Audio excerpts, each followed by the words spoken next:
Good day to all the Learners Deck viewers out there, and in this video we'll be discussing about nesting of a function.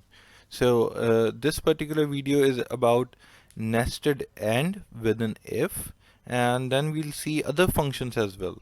So let me explain to you how we can do it, and first discuss what is the data listed on this spreadsheet. So in column A, you can see some employee names. In column B, I have listed down per annum performance. In column C, we have the job tenure of all these employees. And in column D, we have the annual pay for these employees. In column E, we would like to have bonus earned. We are giving out a annual bonus to all these employees, but based on two different conditions. The first condition is related to column B, that is per annum performance. So the first condition says that if the performance factor is less than 1, there will be no bonus. And then the bonus percentages will increase from 10, 18, 25, 30 respectively with all these conditions. This is the first condition that we are looking for. And the second condition is related to column C, that is job tenure. So we also need to make sure that the employee has actually worked for more than 1.5 years within the organization. Only then he or she qualifies for this annual bonus. We'll be doing this by using an if function with a nested AND. So we'll see how we can use AND with an if and what are the benefit of using an AND operation within an if function. We'll do it manually. The other way to do it is by using this formula ribbon, and we'll go to the function logical and then we'll select if. But we'll do it manually so that it becomes more visible to all of you. We'll start with an is equals to sign. As we are, the core function is the if function, so we'll start with if. We'll open up the bracket.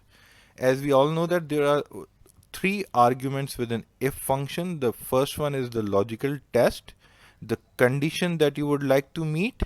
The second one says that if the condition is actually true, what value you would like to have in the cell. The third one says that if the condition or the logical test, the first argument fails, what value should be in this particular cell. So within this logical test, we'll be using function AND. So I'll write AND and then I'll open another bracket.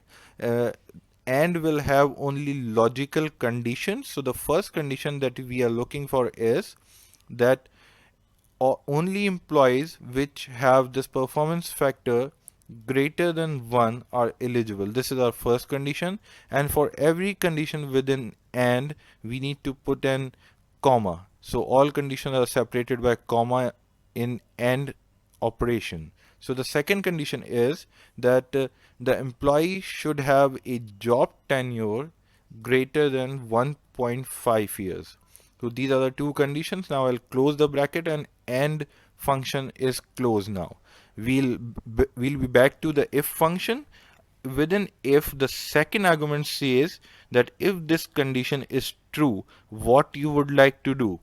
We would like to give 40% of the annual pay as bonus to our employees. So I'll write here into 0.40, which is 40% of the annual pay.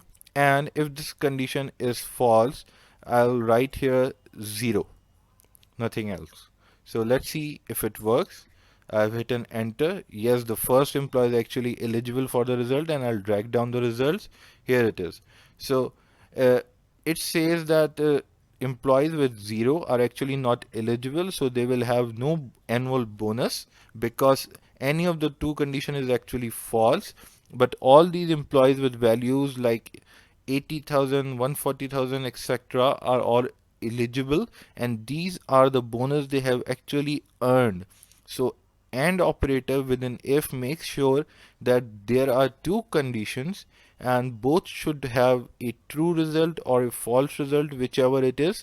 And if the condition is true, we'll have the result within the second argument, and if the condition is false, the result in the third argument within if will be available in the cell.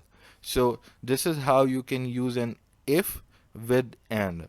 This is easy and it has a lot of importance. You can use it for different purposes. It can be used for different data analytics, and this is the basics of all the Excel functions. So you must have hands-on practice on this. Please do use it and provide your feedback on how it was helpful to all of you. Thanks for watching this video, and make sure that you have hit the bell icon on our YouTube channel, which is LearnerDeck. Stay tuned.